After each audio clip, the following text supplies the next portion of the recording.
பத்திரிகையாளர் சந்திப்பில் மூத்த தலைவர் முன்னாள் மாநிலங்களுடைய ஆளுநராக இருந்த தமிழிசை சவுந்தரராஜன் அக்கா அவர்களும், பாரதிய ஜனதா கட்சியினுடைய மூத்த தலைவர் அண்ணன் சக்கரவர்த்தி அவர்கள், அண்ணன் விபி துரைசாமி அவர்கள், அண்ணன் கரு நாகராஜ் அவர்கள் உள்ளிட்ட நம்ம அண்ணன் வெங்கடேஷ் அவர்கள், அண்ணன் ஏஎன்எஸ் பிரசாத் அவர்கள், பாரதிய ஜனதா கட்சியினுடைய வழக்கறிஞர் பிரிவினுடைய தலைவராக இருக்கக்கூடிய அண்ணன் குமரகுரு அவர்கள், நம்முடைய மாவட்டத்தினுடைய இந்த பகுதியினுடைய தலைவர்கள் எல்லோரும் இருக்கின்றார்கள். இந்த பத்திரிகையாளர் சந்திப்பு பாரதிய ஜனதா கட்சி சார்பாக திருப்பரங்குன்றம் அதை மையப்படுத்தி திராவிட முன்னேற்ற கழகத்தினுடைய அரசு செய்யக்கூடிய தவறுகளை, குறிப்பாக நீதியரசர் அவருடைய தீர்ப்புக்கு பிறகு அதை மதிக்காமல் ஒரு மத மோதலை உருவாக்குவதற்கான எல்லா முயற்சியிலும் நம்முடைய திராவிட முன்னேற்ற கழகத்தினுடைய ஆளுகின்ற அரசு இறங்கியிருக்கின்றார்கள் என்பதெல்லாம் உங்கள்கிட்ட பகிர்ந்து கொள்வதற்காக இந்த சந்திப்பு நடந்து கொண்டிருக்கிறது. நண்பர்களே, கொஞ்சம் நாங்கள் டீட்டெயிலாக அதில் பேசணும்னு நினைக்கிறோம். ஏன்னா நேரடியாக அந்த மதுரை உயர்நீதிமன்றம் கொடுத்துருக்கக்கூடிய தீர்ப்பு, அதன் பிறகு கண்டெம்ப்ட் ஆஃப் கோர்ட், அது உங்களுக்கு தெரியும். கொஞ்சம் பின்னாடி இருந்து ஆரம்பிக்கிறோம். இந்த இஷ்யூவை பொறுத்த வரைக்கும் 1862 இது ஒரு டாக்குமெண்டடாக இது ஒரு இஷ்யூவாக இருக்குது. ஏன்னா 1862, 1912 2 ஆண்டுகளில் ஆங்கிலேயர்களுடைய ரெக்கார்டு படி இந்த மலையினுடைய உச்சியில் லைட் அமைக்க வேண்டும் என்று முயற்சி செய்த பொழுது அன்னைக்கு இருந்த மேஜிஸ்ட்ரேட் லைட் அமைப்பதற்கு அன்னைக்கு அனுமதி கொடுக்கல. அதனால் மதக்கலவரம் ஏற்படும் என்கின்ற காரணத்தை காட்டி 1990 காலகட்டத்தில் ஹிந்து முன்னணி அமைப்பு, அதனுடைய தலைவர்கள் அதை ரொம்ப மிக தீவிரமாக இதை கையில் எடுத்து நீதிமன்றத்தினுடைய உதவியை நாடி நிறைய டாக்குமெண்ட்டை ப்ரெசென்ட் பண்ணாங்க. அதில் மிக முக்கியமானது 1920 ஃபைல் பண்ண ஒரிஜினல் சூட் OS. அந்த 1920 ஃபைலான அந்த ஒரிஜினல் சூட், குறிப்பாக இந்த மலை, அதில் நம்முடைய முருகர் அவருடைய கோவில் எங்கே இருக்குது, காசி விஸ்வநாதர் கோவில் எங்கே இருக்குது, தர்கா எங்கே இருக்குது, இதை டிமார்கேஷன் செய்ய வேண்டும் என்பதற்கான சூட்டு. அதன் அடிப்படையில் 1920 ஃபைல் பண்ண OS சூட்டுக்கான தீர்ப்பு 1923 கிடைக்குது, ஒரு லோவர் கோர்ட் மதுரையில். அந்த தீர்ப்பு மிகச்சரியாக அந்த தீர்ப்பில் சொல்கிறாங்க, தர்கா எங்கே இருக்குது, இந்த நெல்லித்தோப்பு அப்படிங்கிற இடம் எங்கே இருக்குது, அங்கிருந்து தர்காவுக்கு கனெக்ட் பண்ணக்கூடிய படிக்கட்கள், இந்த 3 மட்டும்தான் இஸ்லாமிய நண்பர்கள் அவங்க கையில் இருக்கக்கூடிய விஷயம். ஒன்று மேலே மலை உச்சியில் அட் த டாப் இருக்கக்கூடிய தர்கா, சிக்கந்தர் தர்கா. அதற்கு நெல்லித்தோப்பு என்பது ஒரு சமப்பகுதி, இந்த மலைக்கு இடையில் இருக்கக்கூடிய சமப்பகுதி. அங்கே இறந்து போனவர்களுடைய சடலங்கள்லாம் இஸ்லாமிய மத அடிப்படையில், மரியாதை கலந்த அடிப்படையில் அங்கே வச்சுருக்கிறாங்க. அங்கிருந்து மேலே ஒரு கல்லை குடைந்து ஏறக்கூடிய படிக்கட்டு, இந்த 3 மட்டும்தான் இஸ்லாமியர் அவர்கள் கையில் இருக்கக்கூடியது. மிச்சது எல்லாமே இந்துக்களுக்கு சொந்தம், மலை முழுவதுமாக இந்துக்களுக்கு சொந்தம் அப்படிங்கிற தீர்ப்பு. அதை எதிர்த்து 1923 வந்த தீர்ப்பை எதிர்த்து மெட்ராஸ் ஹைகோர்ட் வர்றாங்க. 26 மெட்ராஸ் ஹைகோர்ட்டு இந்த மதுரை கீழே இருக்கக்கூடிய லோவர் கோர்ட் கொடுத்த தீர்ப்பை ஸ்டே பண்ணுறாங்க. அதன் பிறகு இந்தியாவுடைய சுதந்திரத்திற்கு முன்பு உச்சபட்சமாக இருக்கக்கூடிய பிரிவி கவுன்சில் இன்னைக்கு சுப்ரீம் கோர்ட் மாதிரி பிரிவி கவுன்சிலுக்கு போகிறாங்க. 1930 காலகட்டத்தில் பிரிவி கவுன்சில் மதுரையில் கீழே இருக்கக்கூடிய நீதிமன்றம் கொடுத்த தீர்ப்பை ஊர்ஜிதம் செய்கிறாங்க. 1920 ஒரிஜினல் சூட், 1923 வந்த தீர்ப்பை ஊர்ஜிதம் செய்கிறாங்க. இந்த நெல்லித்தோப்பு என்கின்ற இடம் இஸ்லாமியத்துக்கு சொந்தமானது, மேலே இருக்கக்கூடிய தர்கா அது அவர்களுக்கு சொந்தமானது, மேலே ஏறக்கூடிய படிக்கட்கள் அவர்களுக்கு சொந்தமானது. மற்றபடி இந்த மலை முழுவதுமாக இந்து சமுதாயத்திற்கு, குறிப்பாக இந்த கோவிலுக்கு சொந்தமானது. அதன் பிறகு குவாரி எடுக்க வர்றாங்க. கோயில் நிர்வாகம் அப்ஜெக்ட் பண்ணி குவாரி விடலை. கோயில் நிர்வாகம் அப்ஜெக்ட் பண்ணி மர வெட்டுறதுக்கு பர்மிஷன் கொடுக்கல. இது காலங்காலமாக 1940, 50, 60, 70 காலகட்டத்தில் அங்கே இருக்கக்கூடிய கோவிலத்தினுடைய நிர்வாகம் அவங்க இடத்த பாதுகாத்துக்கிட்டே வர்றாங்க. ஸோ 1990 காலகட்டத்தில் ஹிந்து முன்னணி இங்கே தீபம் ஏற்ற வேண்டும் என்ற போராட்டத்தை எல்லாம் ஆரம்பித்து இதை மக்கள் மன்றத்தில் ஒரு பெரிய இஷ்யூவாக கொண்டு வர்றாங்க. இப்போ நாம் இதை நன்றாக புரிந்து கொள்ள வேண்டும். இன்னைக்கு நீதியரசர் திரு GR சுவாமிநாதன் அவர்கள் அவங்க ஒரு தீர்ப்பு கொடுத்துருக்குறாங்க. ஏன் அந்த தீர்ப்பு கொடுக்க வேண்டிய கட்டாயம் வந்துச்சு? ஏன்னா ஒரு டிவோட்டி, ஒரு ஹிந்து பக்தர், அவர் அங்கே இருக்கக்கூடிய எக்ஸிக்யூட்டிவ் ஆஃபீஸரை நோக்கி போகிறாங்க. அந்த ஈஓட்ட கேட்குறாங்க, 28/10/2025 ஒரு அந்த ஹிந்து டிவோட்டியாக இருக்கக்கூடிய ராம ரவிக்குமார் அவர்கள் இந்த மாதிரி தீபத்தை ஏற்ற வேண்டும். எங்கே ஏற்றணும்னா தீபத்தூணில் ஏற்ற வேண்டும். இத்தனை காலமாக உச்சி பிள்ளையார் கோவில் பக்கத்தில் ஏற்றுறாங்க அப்படின்னு 28/10/2025 ரெப்ரசன்டேஷன் கொடுக்குறாங்க எக்ஸிக்யூட்டிவ் ஆஃபீஸருக்கு. ஈஓ 3/11/2025 அதை ரிஜெக்ட் பண்ணுறாங்க. நாங்கள் பர்மிஷன் கொடுக்க மாட்டோம், இத்தனை காலமாக எங்கே ஏற்றணுமோ அதே உச்சி பிள்ளையார் கோவிலில் தான் ஏற்றுவோம் என்று. அதன் பிறகு ராம ரவிக்குமார் அவர்கள் மதுரை கிளை, மெட்ராஸ் ஹைகோர்ட்டினுடைய மதுரை கிளை, அங்கே அவங்க ரிட் பெட்டிஷன் ஃபைல் பண்ணுறாங்க. 32317 என்கிற ரிட் பெட்டிஷனை. இந்த மாதிரி எனக்கு ஈஓ பர்மிஷனை டினை பண்ணியிருக்கிறாங்க, எனக்கு நீங்கள் அனுமதி கொடுக்க வேண்டும், என்னுடைய மத புண்பட்டு இருக்குது அவர் கேட்குறாரு. அதன்படி நீதியரசர் அவர்கள் டிசம்பர் மாதம் 1ஆம் தேதி, சில நாட்களுக்கு முன்பு 1/12/2025 தீர்ப்பு கொடுக்குறாங்க. அந்த தீர்ப்பு மிக தெளிவாக பல விஷயத்தை அதில் பேசுகிறாங்க. அவங்க இந்த டிமார்கேஷன் இஷ்யூக்குள்ளேயே போகலை. இந்த மலையை பொறுத்தவரை சிக்கந்தர் தர்கா இஸ்லாமியர்களுக்கு சொந்தமானது, நெல்லித்தோப்பு இஸ்லாமியர்களுக்கு சொந்தமானது, படிக்கட்டு ஏறுறது இஸ்லாமியர்களுக்கு சொந்தமானது, மற்றபடி இந்த மலை மிச்ச பகுதி எல்லாமே அந்த கோவிலுக்கு சொந்தமானது, குறிப்பாக தீபத்தூணும் கோவிலுக்கு சொந்தமானது என்கின்ற தீர்ப்பில் ஊர்ஜிதம் செய்கிறாங்க. இதற்கு முன்பு இருந்த தீர்ப்பு தான் இது. அதன் பிறகு நீதியரசர் அவர்கள் 2 முக்கியமான கருத்துக்களை வைக்கிறாங்க. ஏன் வைக்கணும் அப்படின்னாங்க, தமிழகத்தினுடைய சட்டத்துறை அமைச்சர் திரு ரகுபதி அவர்கள் வேண்டுமென்றே பத்திரிகையாளர் நண்பர்கள் சந்திப்பில் வேண்டுமென்றே சில பொய்களை சொல்லியிருக்கின்றார்கள். அதாவது ஒரு சட்டத்துறை அமைச்சராக இருந்து சத்திய பிரமாணம் எடுத்து பணி செய்ய வேண்டிய ஒருவர் சில பொய்களை சொல்லியிருக்கிறாங்க. நீங்கள் நல்லா பாருங்கள். அதாவது மதுரை நீதியரசர் அவர்கள் தவறான ஒரு தீர்ப்பை கொடுத்துருக்குறாங்க அப்படிங்கிற வாதத்தை திரு ரகுபதி அவர்கள் வைக்கிறாங்க.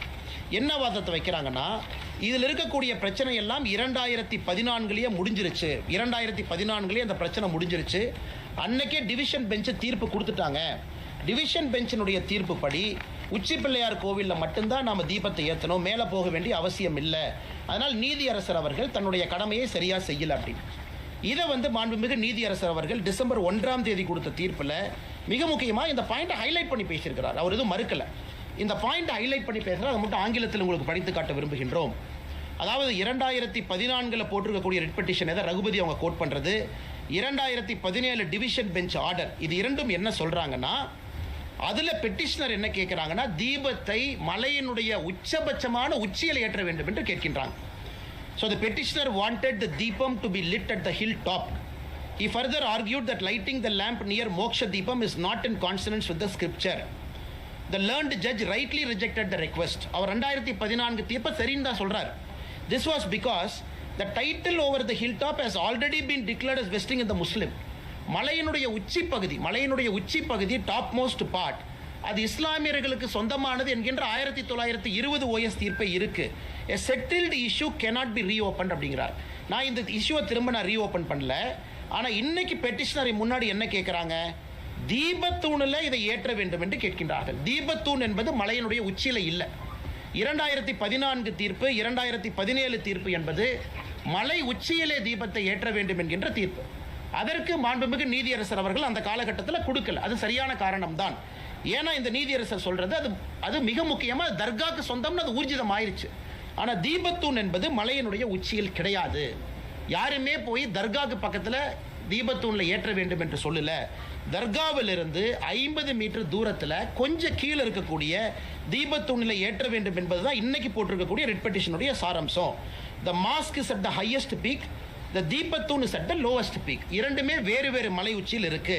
அதனால் இதை ட்ரையல் ஜட்ஜு 1920 ரெகக்னைஸ் பண்ணிட்டாங்க. நான் இதை தவறாக பார்க்கல. அதனால் தீபத்தூணில் அவங்க கார்த்திகை தீபத்தை இந்த பெட்டிஷனர் கேட்டபடி ஏற்றுவதற்கு நான் அனுமதி கொடுக்கிறேன். இதை சட்டத்துறை அமைச்சர் அவர்கள் திருச்சி பத்திரிகை நண்பர்கள் முன்னாடி 2014 2017 ரிட் பெட்டிஷனை கோட் பண்ணுறாங்க. அதே தவறு. அதை முதல்ல இந்த பத்திரிகை மன்றத்தில் நாங்கள் தெரியப்படுத்த விரும்புகின்றோம். அதன் பிறகு சட்டத்துறை அமைச்சர் திரு ரகுபதி அவர்கள் இத்தோடு நிற்கல, மறுபடியும் ஒரு பொய்யை சொல்றார். என்ன பொய்யை சொல்றாருன்னா, 1996 ஒரு தீர்ப்பு எங்களுக்கு சாதகமாக வந்திருக்கு, 2014 தீர்ப்பும் எங்களுக்கு சாதகமாக வந்திருக்கு, 17 சாதகமாக வந்திருக்கு, 1996 சாதகமாக வந்திருக்கு.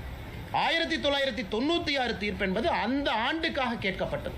அப்போ நீதியரசர் சொல்றாங்க, 1994 உச்சி பிள்ளையார் கோயில் ஏத்துங்கன்னு சொன்னேன், 95 ஏத்துங்கன்னு சொன்னேன். இப்போ நீங்கள் 96 கேட்குறீங்க, எனக்கு 3 நாள் மட்டும்தான் இருக்கு. அதனால் இந்த ஆண்டு நீங்கள் உச்சி பிள்ளையார் கோவிலில் ஏற்றுங்க. அதே நேரத்தில் தேவஸ்தானமோ வேறு யாரோ வேறு இடத்துல ஏற்ற வேண்டும் என்றால் அதுக்கு ப்ரொசீஜரும் கொடுக்குறாங்க. தர்காலிருந்து 15 மீட்டர் தள்ளி ஏற்றுங்க அப்படின்னு. ஸோ 1996 தீர்ப்பை பொறுத்தவரையும் குழப்பமில்லை, 2014 குழப்பமில்லை, 2017 குழப்பமில்லை.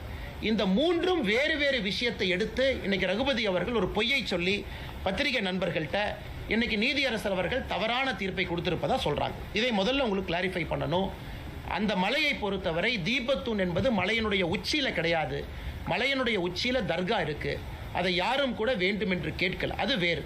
தீபத்தூண் என்பது அந்த 2 மலையில் இருக்கக்கூடிய அந்த சிறிய மலையினுடைய உச்சியில தீபத்தூண் இருக்கு, அதைத்தான் என்று கேட்டிருக்கின்றார்கள். அதற்கு நீதியரசர் அவர்கள் அனுமதி கொடுத்திருக்கிறாங்க. இதோட அவங்க நிக்கல. நீதியரசர் அவர்கள் அனுமதி கொடுத்தாங்க. எப்ப அனுமதி கொடுத்தாங்க? 1/12/2025 கொடுக்குறாங்க. ஸோ கார்த்திகை தீபம் 3ஆம் தேதி வருது. 2ஆம் தேதி கோவிலினுடைய ஈவோ ஒரு அப்பீல் போடுறார், ஒரு பேருக்கு ஒரு அப்பீல் போட்டு வைக்கிறார். இப்போ நியாயப்படி யாருக்காவது பிரச்சனை இருந்தால் தர்கா அவங்க அப்பீலுக்கு வந்திருக்கணும். இப்போ டிசம்பர் மாதம் 2ஆம் தேதி தர்கா அப்பீலுக்கு வர்றாங்கன்னா அது வேறு விஷயம். ஆனால் கோவில் சொத்தை பாதுகாக்க வேண்டிய ஈவோ அப்பீல் பண்ண வேண்டிய அவசியம் என்ன? அந்த கோவிலினுடைய எக்ஸிக்யூட்டிவ் ஆஃபீஸர் அந்த கோவிலினுடைய சொத்தை பாதுகாக்கணும். தீபத்தூண் என்பது கோவிலினுடைய சொத்து என்பது ஊர்ஜிதமாயிருச்சு 1920 வேறு வேறு காலகட்டத்தில். அப்படி இருக்கக்கூடிய ஈவோ அவர் எதுக்காக அப்பீல் போறாரு? இந்த நீதியை எதிர்த்து அப்பீலும் சரியா ஃபைல் பண்ணல. இதுல இருந்து தெளிவாக தெரிகிறது, அந்த எக்ஸிக்யூட்டிவ் ஆஃபீஸரை திராவிட முன்னேற்ற கழகத்தினுடைய அரசு தூண்டி விட்டு எக்ஸிக்யூட்டிவ் ஆஃபீஸர் அப்பீல் போக வைக்கிறாங்க. தர்கா இன்னைக்கு வந்திருக்கிறாங்க, வஃப் போர்டும் தர்காவும் இன்னைக்கு வந்திருக்கிறாங்க, இதை எதிர்த்து அப்பீல் இன்னைக்கு வந்திருக்கிறாங்க. 2ஆம் தேதி ஈஓ அப்பீல் செய்ய வேண்டிய கட்டாயமே இல்லை. காரணம், ஈஓனுடைய முதல் கடமை கோவில் சொத்தையும் தீபத்தோனையும் ப்ரொடெக்ட் பண்ணும். அடுத்து 3ஆம் தேதி ஈஓ சொல்றாங்க, இல்ல நாங்க மலை உச்சியில் ஏற்ற மாட்டோம், தீபத்தூண் ஏற்ற மாட்டோம் என்று சொல்லுகின்றார். அதற்கு இந்த petitioner Rama Ravikumar contempt of court வர்றாங்க. 5 மணிக்கு கண்டெம்ட் ஆஃப் கோர்ட் பெட்டிஷன் எடுக்கிறாங்க. கார்த்திகை தீபம் 6 மணிக்கு. அந்த பெட்டிஷன் வரும்போது தமிழ்நாடு அரசுடைய வழக்கறிஞர் சொல்றாங்க, இல்ல 6 மணி வரைக்கும் பொறுங்க, 5 மணிக்கு எடுக்கிறீங்க. நீதியரசர் அவர்கள் 5 மணிக்கு எடுத்த கண்டெம்ட் ஆஃப் கோர்ட்டை 6:05 வரைக்கும் தள்ளி வைக்கிறார். 6:05க்கும் தீபம் ஏற்றப்படவில்லை என்கின்ற ஒரே காரணத்தினால தான் நேரடியாக பெட்டிஷனருக்கு சொல்றாங்க, நீங்க 10 பேரத்தோட மலை மேலே ஏறலாம், உங்களுக்கு மதுரை உயர்நீதிமன்றத்தில் இருக்கக்கூடிய சிஐஎஸ்எஃப் பாதுகாப்பு இருக்கக்கூடிய சிஐஎஸ்எஃப் அதனுடைய கமாண்டன்ட் பாதுகாப்பு கொடுப்பாங்க. ஏன் சொல்றாங்க? 1ஆம் தேதி கொடுக்கப்பட்ட தீர்ப்பு நேரடியாக கமிஷனருக்கு டைரக்ட் பண்றாங்க, போலீஸ் கமிஷனருக்கும் கலெக்டருக்கும். நீங்க இதை தீபத்தை ஏற்றுவதற்கு உறுதுணையா இருக்கணும். 1ஆம் தேதியும் கமிஷனர் நடவடிக்கை எடுக்கல, 2ஆம் தேதியும் கமிஷனர் நடவடிக்கை எடுக்கலைன்னா மாநில அரசினுடைய காவல்துறை அதிகாரிகள் தன்னுடைய கடமையை சரியா செய்யல. அந்த கடமையை செய்யாத காரணத்தினால தான் இது ஜுடிஷியல் ஓவர் ரீச் கிடையாது. திரு GR சாமிநாதன் அவர்கள் 3ஆம் தேதி 6:05 கொடுக்கக்கூடிய தீர்ப்பில் கண்டெம்ட் ஆஃப் கோர்ட் பெட்டிஷன்ல மாநில அரசு கடமையை செய்யல, காவல்துறை கடமையை செய்யல, கலெக்டர் கடமையை செய்யல, அதனால் சிஐஎஸ்எஃப் நான் அனுப்புறேன், கமாண்டன்ட் நீங்க கூட போங்க, அந்த 10 பேர் தீபம் ஏற்றுவதற்கு அனுமதி கொடுக்க வேண்டும் என்று சொல்லுகின்றார். இதில் எதுவும் தவறாக இல்லை. இதை எதிர்த்து மறுபடியும் அங்க இருக்கக்கூடிய இரண்டு நீதிபதிகள் இருக்கக்கூடிய அமர்வு டிவிஷன் பெஞ்சுக்கு போறாங்க. எப்ப போறாங்க? அடுத்த நாள் அப்பீல் போறாங்க. இந்த பிரச்சனை எல்லாம் 3ஆம் தேதி இரவு நடக்குது. 4ஆம் தேதி காலையில் அப்பீலுக்கு போறாங்க. இந்த நீதியரசர் சிஐஎஸ்எஃப் விட்டது தப்பு, எப்படி அவங்க சிஐஎஸ்எஃப் அனுமதி கொடுக்கலாம், சட்டம் ஒழுங்கு என்பது மாநில அரசுடைய கட்டுப்பாட்டில் மட்டும்தான் இருக்கணும், எப்படி மத்திய அரசுக்கும் மாநில அரசுக்கும் கலவரத்தை ஏற்படுத்த முயற்சிக்கின்றார் என்று நீதியரசரின் மீது இவங்க பெட்டிஷனை போட்டிருக்கிறாங்க கோர்ட்ல. அதற்கு அந்த 2 நீதியரசர்கள் திரு ஜெயச்சந்திரன் அவர்கள் திரு KK ராமகிருஷ்ணன் அவர்கள் சொல்றாங்க, இதுல எந்த தவறும் கிடையாது. 1ஆம் தேதி மாநில அரசுக்கு சொன்னாங்க, 1ஆம் தேதி காவல்துறை கமிஷனருக்கு சொன்னாங்க, 1ஆம் தேதி கலெக்டருக்கு சொன்னாங்க, யாருமே வேலை செய்யல. அதன் பிறகுதான் நீதியரசர் அவர்கள் 3ஆம் தேதி 6 மணிக்கு தீபம் ஏற்றப்படவில்லை என்கின்ற காரணத்திற்காக இந்த நீதியை கொடுத்திருக்கிறாங்க. அதனால CISF அனுப்ப வேண்டும் என்று அவர் சொல்லியது எந்த விதத்திலும் தவறில்லை. இது மிக முக்கியமானது. 3ஆம் தேதி ராம ரவிக்குமார் அவர்கள் அங்க இருக்கக்கூடிய நம்முடைய பாரதிய ஜனதா கட்சியினுடைய தலைவர்கள்லாம் போறாங்க தீபம் ஏற்றுவதற்கு உறுதுணையாக. அன்னைக்கு கலெக்டர் என்ன சொல்றாங்கன்னா, கமிஷனர் என்ன சொல்றாங்க, கலெக்டர் 144 CRPC 163 BNSS அந்த சட்டத்தின்படி போட்டிருக்கிறாங்க, அதனால் நீங்க யாருமே போகக்கூடாது அப்படின்னு காட்டுறாங்க. அதற்கு மரியாதை கொடுத்து CISF முன்னாடி போகல, அதற்கு மரியாதை கொடுத்து ராம ரவிக்குமார் உட்பட பெட்டிஷனர் யாரும் முன்னாடி போகல. ஏன்னா 144 போட்டிருக்காங்க. இந்த 2 டிவிஷன் பெஞ்சில் நீதியரசர் அவர்கள் 4ஆம் தேதி 144 CRPC 163 BNSS போட்ட ஃபைலை வாங்கி படிக்கிறாங்க. அந்த ஃபைலில் என்ன இருக்குன்னு. அந்த ஃபைலில் இவங்க போட்ட 144 CRPC ஒரு ஃப்ராட் என்பது ஊர்ஜிதமாயிருக்கு. ஏன்னா நீதியரசர் அவங்க கேட்குறாங்க, 144 CRPC எப்போ போட்டீங்க? 3ஆம் தேதி 6:05க்கு திரு சாமிநாதன் அவர்கள் CISF படையோடு மேலே செல்லலாம் என்று 6:05க்கு தீர்ப்பு கொடுக்குறாங்க. நீங்கள் 144 எப்போ போட்டீங்க? அதில் அந்த நீதியரசர் சொல்றாங்க, the file contains loose sheet of papers containing past history of dispute. The order has been promulgated with effect from 6 PM on 3/12. அதில் சொல்றாரு, thus it is very obvious section 163 BNSS order is passed prior to the judicial order or the records are manipulated after this court calls for original file. தவறு மீது மறுபடியும் ஒரு தவறு பண்றாங்க. அதாவது 6 மணியிலிருந்து 144 CRPC 163 BNSS போடுறேன்னு 6 மணியிலிருந்து அந்த ஃபைல் இருக்கு. அப்போ அந்த ஆர்டர் அவங்க 4 மணிக்கு போட்டிருக்கிறாங்க, ஆர்டரை 3 மணிக்கு போட்டிருக்கிறாங்க, ஆர்டர் 2 மணிக்கு போட்டிருக்காங்க, ஃபைலில் இல்லை. ஆனால் நிச்சயமாக நீதியரசர் தீர்ப்பு கொடுத்த பிறகு போடப்படவில்லை. 6-5க்கு திரு சாமிநாதன் அவர்கள் கொடுத்த, நீதியரசர் அவர்கள் கொடுத்த தீர்ப்புக்கு பிறகு 144 சிஆர்பிசி போடப்படவில்லை என்பது இந்த டிவிஷன் பெஞ்சில் இருக்கக்கூடிய 2 நீதியரசர் பெரிய வார்த்தையை பயன்படுத்துறாங்க. ஐஏஎஸ் ஐபிஎஸ் அதிகாரிகளுக்கு எதிராக the records are manipulated after the court calls for the original file. கோர்ட்ல வந்து ஒரிஜினல் ஃபைல் கொடுங்க என்று சொல்லிய பிறகு இந்த டாக்குமெண்ட்டை மேனிபுலேட் பண்ணி அரசு கொடுத்திருக்கிறாங்க. மறுபடியும் தவறு. அதன் பிறகு 4ஆம் தேதி நேற்று நம்முடைய பாரதிய ஜனதா கட்சியினுடைய மாநில தலைவர் திரு நயினார் நாகேந்திரன் அவர்கள், நம்முடைய மூத்த தலைவர் அண்ணன் ஹெச் ராஜாஜி அவர்கள் அவங்க மறுபடியும் போறாங்க. ஏன்னா இந்த 2 ஜட்ஜ் இருக்கக்கூடிய டிவிஷன் பெஞ்ச் அமர்வில் அப்பீலை டிஸ்மிஸ் பண்ணதுக்கு அப்புறம் 144ம் டிஸ்மிஸ் ஆகுது. அதன் பிறகு நாங்கள் தீபத்தை ஏற்றுவோம் என்று போன பொழுது அதை இல்லீகலாக எந்தவித ஆர்டரும் இல்லாமல் தடுத்திருக்கிறாங்க. 144 நிலுவையில் இல்லை, அப்பீல் நிலுவையில் இல்லை, எங்கேயும் கூட நீதியரசர் திரு சாமிநாதன் அவங்க கொடுத்தது ஸ்டே இல்லை, எதுவுமே இல்லாதப்ப அங்க இருக்கக்கூடிய காவல்துறை அதிகாரிகள் தடுத்தது மட்டுமல்ல, மாநில தலைவர் அண்ணன் நயினார் நாகேந்திரன் அவர்கள் உட்பட, அண்ணன் ஹெச் ராஜா அவர்கள் உட்பட நம்முடைய தொண்டர்களை, தலைவர்களை கைது பண்ணியிருக்காங்க. Which is an illegal arrest. அதுக்கு எந்த விதமான ஆதாரமும் கிடையாது, எந்த விதமான டாக்குமெண்ட் இல்லை. இந்த அளவுக்கு ஒரு ஆளுகின்ற திராவிட முன்னேற்ற கழகத்தினுடைய அரசு ஒரு நீதியரசர் கொடுத்திருக்கக்கூடிய தீர்ப்புக்கு எதிராக டைரக்ஷன் கொடுத்ததுக்கு அப்புறம் பணி செய்ய வேண்டிய பப்ளிக் சர்வெண்ட். அதனால தான் commissioner of police is called public servant, collector is called public servant. Public சர்வெண்டாக இருக்கக்கூடிய 2 உயர் அதிகாரிகள் அவங்க அதை தடுத்து, அதன் பிறகு 4ஆம் தேதி நேற்று நடந்த கைது என்பது முழுவதும் இல்லீகல் கைதாக இதை மாற்றி 2 மதத்திற்கு இடையில மோதல் போக்கை கடைபிடித்திருக்கின்றார்கள். இது இன்னும் ஆச்சரியமா நீங்க பாத்தீங்கன்னா, திரு நீதியரசர் சுவாமிநாதன் அவங்க தீர்ப்புல இன்னும் பின்னாடி போறார். 2005 ஆர்டிஓ ஆபீஸில் நடந்த பீஸ் கமிட்டி மீட்டிங் நடந்தது. அந்த பீஸ் கமிட்டி மீட்டிங்ல 2 நபர்களும் பங்கேற்றாங்க. அதாவது டிசம்பர் 1ஆம் தேதி 2005 ஆர்டிஓ ஆபீஸில் திருப்பரங்குன்றம் கார்த்திகை தீபம் ஏற்றுவது சம்பந்தமாக சாயந்தரம் 6 மணிக்கு 13-12 நடக்குது. அதில் வந்து இஸ்லாமிய நண்பர்களும் இந்து சகோதரர்களும் பங்கேற்கிறாங்க. அதில் எங்களுக்கு தர்காலிருந்து 15 மீட்டர் தள்ளி நீங்க தீபத்தை ஏற்றிக்கொள்ளலாம் என்று இஸ்லாமிய நண்பர்கள் கையெழுத்து போட்ட டாக்குமெண்ட் இதில் இருக்கு. மிக தெளிவாக கையெழுத்து போட்டு கொடுத்துருக்காங்க. 2005 தர்காலிருந்து 15 மீட்டர் தள்ளி நீங்க ஏத்திக்கலாம், எங்களுக்கு எந்த பிரச்சனையும் இல்லை. ஸோ பிரச்சனை இஸ்லாமியர்களுக்கு இல்லை, பிரச்சனை தர்காக்காரங்களுக்கு இல்லை. இன்னைக்கு 2005 இதை கோர்ட்ல என்ன சொல்றாங்கன்னா, இன்னைக்கு வந்து இல்ல இதை ஃபோர்ஸ் பண்ணி கையெழுத்து போட சொன்னாங்க, அதனால நாங்க ஃபோர்ஸ் பண்ணி ஆர்டிஓ ஆபீஸ்ல கையெழுத்து போட்டோம். 1996 இதே போல ஒரு அக்ரிமெண்ட் போடுறாங்க. அந்த அக்ரிமெண்ட்ல கூட இதே போல இஸ்லாமியர் அவர்கள் எங்களுக்கு அப்ஜெக்ஷன் இல்லை. இன்னைக்கு திராவிட முன்னேற்ற கழகத்தினுடைய அரசு சிக்கந்தர் மலைன்னு புதிய பேரை வைக்கிறாங்க, அதை ரசிக்கிறாங்க. சிக்கந்தர் மலைக்கு இவங்க பேரை வச்சுக்கிட்டு ராமநாதபுரத்தினுடைய எம்பி மேல போய் சிக்கன் பிரியாணி சாப்பிட்றாரு, அதை ரசிக்கிறாங்க. நெல்லித்தோப்புக்கு போய் நாங்க ஆடு வெட்டுவோம், கோழி வெட்டுவோம்னு சொல்றாங்க, அதை ரசிக்கிறாங்க. அதை எதிர்த்து எங்கேயுமே மாநில அரசு போகல.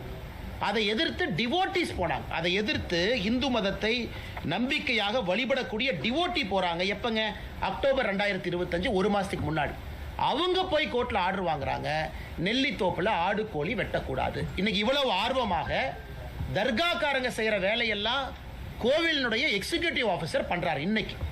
ஆனா அன்னைக்கு நெல்லித்தோப்புல போய் ஆடு வெட்டலாம், கோழி வெட்டலாம், இவ அப்ஜெக்ட் பண்ணல, தமிழ்நாடு அரசு அப்ஜெக்ட் பண்ணல.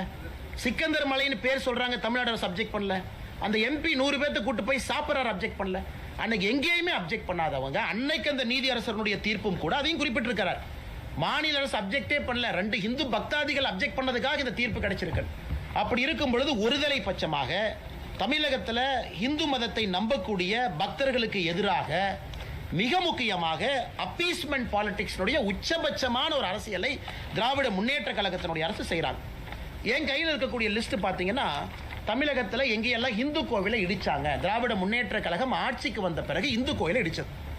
இதில் நிறையா கோவை மாநகர் முத்தானம்மன் கோயிலிருந்து, வேத விநாயகர் டெம்பிள் மின்ட் ரோடு சென்னையிலிருந்து, சூலூர் வாசுதேவர் டெம்பிளிலிருந்து, தஞ்சாவூர் குபேர விநாயகர் டெம்பிளிலிருந்து, கீழவாசல் பகுதி ஆதிமாரியம்மன் கோவிலிருந்து, அரியலூர் மாவட்டம் சனீஸ்வரன் பகவான் கோயில் மேட்டுப்பாளையம், திருவள்ளூர், பெரம்பூர், அது இருக்குதுங்க. லிஸ்ட் இருக்கு. 161 தாண்டிட்டாங்க.